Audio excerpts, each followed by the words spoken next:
Good afternoon. Questions? Can you talk about the emotions of the past 24 to 48 hours for yourself? Obviously, we lost our head football coach, and I'm extremely close to him. So it was extremely emotional from that standpoint, not only myself, but the entire staff. And so he's such a good man that he's amazing. He coached me through, several things that would happen as far as like practice. Okay, hey, these are the practice schedules. If you can change them if you need to. These are the travel schedules. He walked me through some of the things that I needed to be walked through because this was totally unexpected. And in first-class manner, as Ron Rivera is, he stayed and helped every minute of the day he could. What conversations have you had with this coaching staff now, how you get these guys to respond for the final 4 games? Well, our coaching staff is very professional in the sense that we have an objective to go down and win a football game in Atlanta. So obviously we've put a plan together. We're in our planning stages when it did occur, and so we just went about as business as usual. David Tepper said that you're a general, you have the ability to command a room. What does that mean to hear that from him, and how much does it help you that you've been in this situation before you've done this? Well, it helps that I've done this before. So that's the biggest asset that I have been in this position before, and I have had this experience, and so I know where to go, what to do, and how to do it. What do you think are the biggest challenges facing somebody who has to take over the head coaching duties on such short notice and play a game 3 days from now, 4 days from now?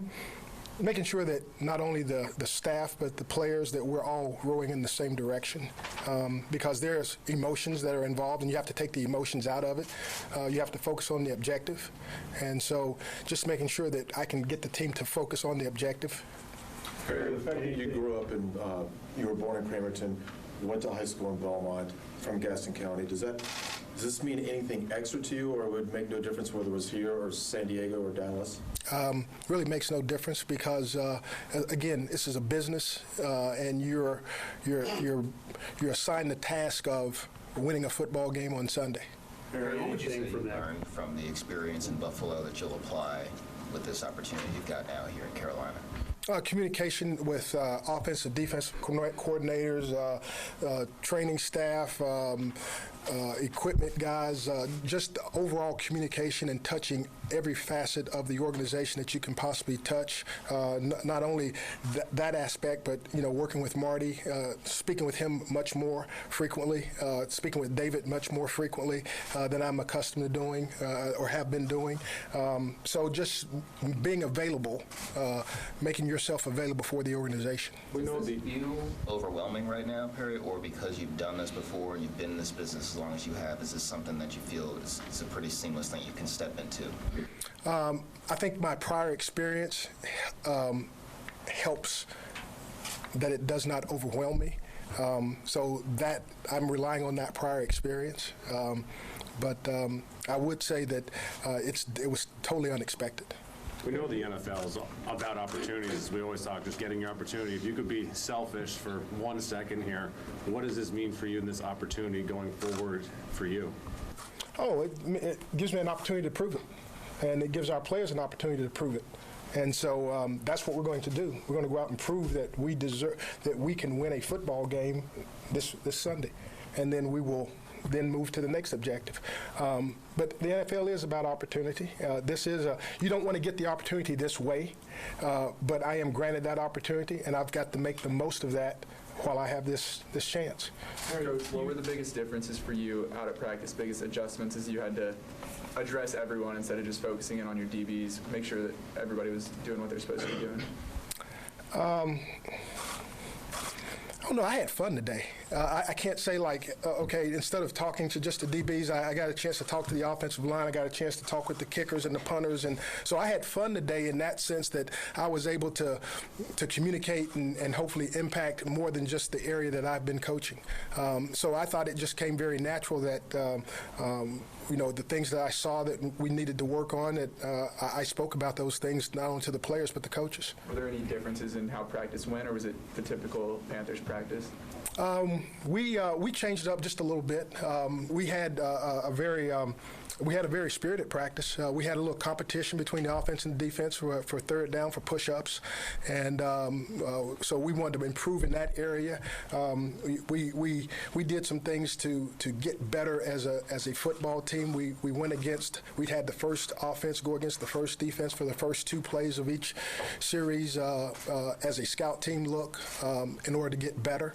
And I thought the competition was good, and I thought the spirits on the field were good. So the defense did not win that third down period. The offense did, and so the defense had to do 11 push-ups today. What are you looking for in Scott Turner that you didn't have in Norv, maybe? I'm not going to say what we didn't have in Norv. Norv will still be there to assist and direct not only Scott but myself, because he has a ton of experience. Scott's a brilliant young mind, so he may call it just a little bit differently than Norv did. He has a lot of thoughts and ideas about how to use the different personnel. We will explore, and he will get his opportunity. I think this is a great opportunity for Scott because he has been trained under Norv Turner, and so Norv's been good for a number of years, and so Scott has his opportunity to shine in this light. Barry, you interviewed here when Ron got the job. What was that experience like, and what's it like to sort of almost come full circle? Yeah, that was the experience of interviewing with Marty back during the day. I've never forgotten it. I thought we had a really good line of communication. I know Marty made the right choice. During that time, I probably was too young to come back home and take on a task such as this. I think I've matured enough that I can handle a task such as this.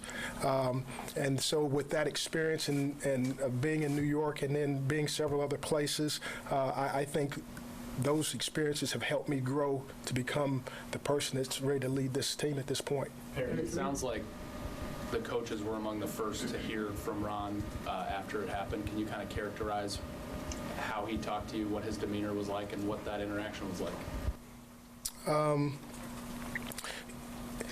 When he spoke to us, obviously we were all, emotional.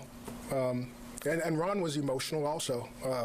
He thanked us for what the coaches have done for him, and we really appreciate what he's done for us. He's led this organization for 9 years, and he's been a man of his word each and every year he's done that, and so I think it was just more of our gratitude to him more so than anything else for bringing us here, having the opportunity to work for him, and having the opportunity to serve under him.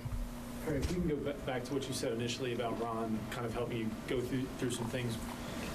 When was that? How long did he spend with you, and how rare is that for someone in his position? It's extremely rare. Again, emotions are at a premium when that occurs, and so it's easy for you to slam the door, pack up your things, and walk out, or just walk out. But he took care of Panther business. Which he would do. He's a first-class guy. Again, addressed the staff, came and addressed me, to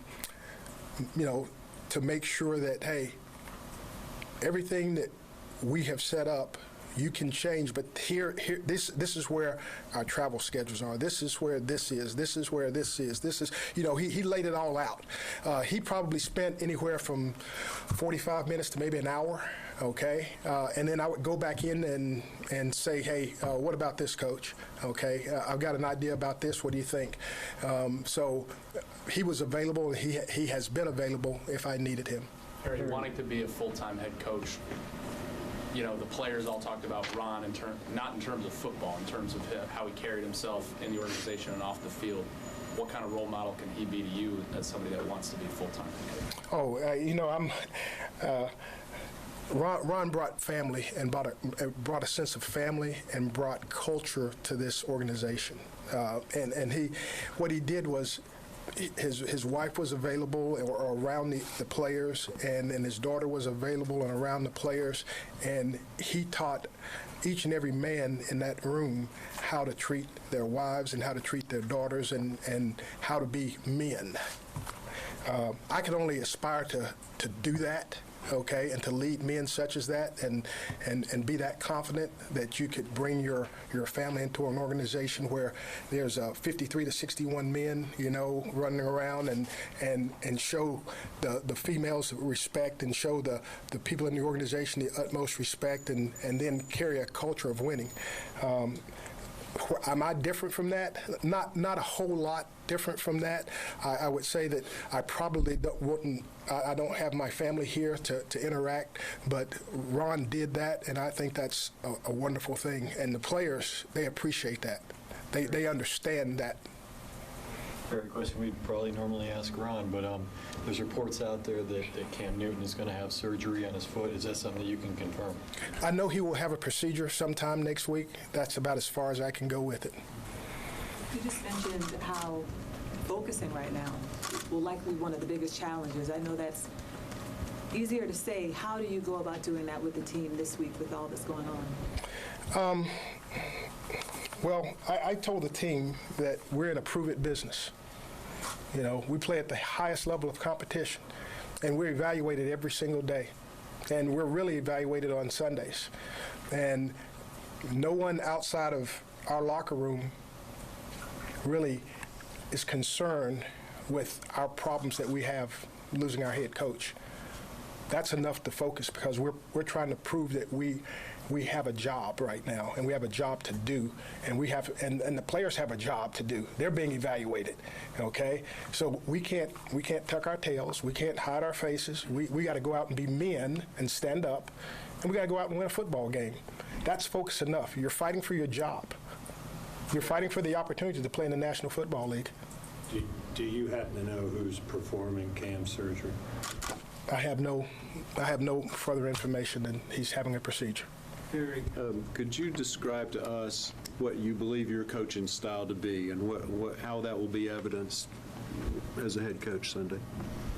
Old school. I'm an old school football coach. I get after them. I yell at them. I kick them in the ass. Okay. But I'm also, when they do well, I hug them and pat them and love them like I think you should. And but I don't mind telling them my feelings at the time or my expressions, my thoughts at the time. I bark at them. It's not out of malice. It's just out of love. But like I said, I'll go back and I'll pat them on the butt too. Hey, when you now start to make this transition and kind of ease into it a little bit more as the week continues, what people within the locker room, who will you lean on a little bit? Which players will you turn to kind of assume their leadership roles as well?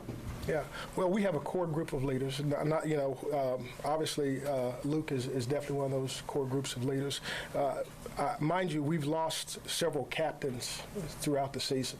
And so with that being said, with Cam not being here and Short not being here, and we've lost several captains, so I'll have to turn and look for some other leadership within the locker room. But when I say I'll turn and look to those leaders kind of stepped up today in the practice. I know who they identified themselves. I won't identify them for you right now because I'm looking for other people to step up and take the bull by the horns, okay, so that we can go out and accomplish this objective on Sunday. Wrap up, guys. We have one or two more. Schematically, can we expect to see any changes? No, we're so far into who we are and our identity at this point in time. Schematically, we are who we are. You might see some new wrinkles here and there, but we are who we are. Are you guys out of playoff contention for the most part? I mean, will you stick with Kyle Allen at quarterback, or would you play Will Greer at all, or is that something you decided on? We won't change right now. We'll stick with Kyle, and we'll try to win on Sunday with Kyle. Normally there was a change of coaches. A lot of times the coaches lost the locker room, but you could tell today the players were so favorable for Ron and supporting him. Does that make it a challenge for you at all, or how would that make it a challenge because of that closeness they had with him? I don't think there's a challenge at all from that standpoint, because I think we all love Ron. I'm included in that. So I think, we're playing for Coach Rivera in a sense, and we're playing for ourselves and the Panther organization and the Panther Nation. But we're really, we want to do this for Coach. Thank you, Coach.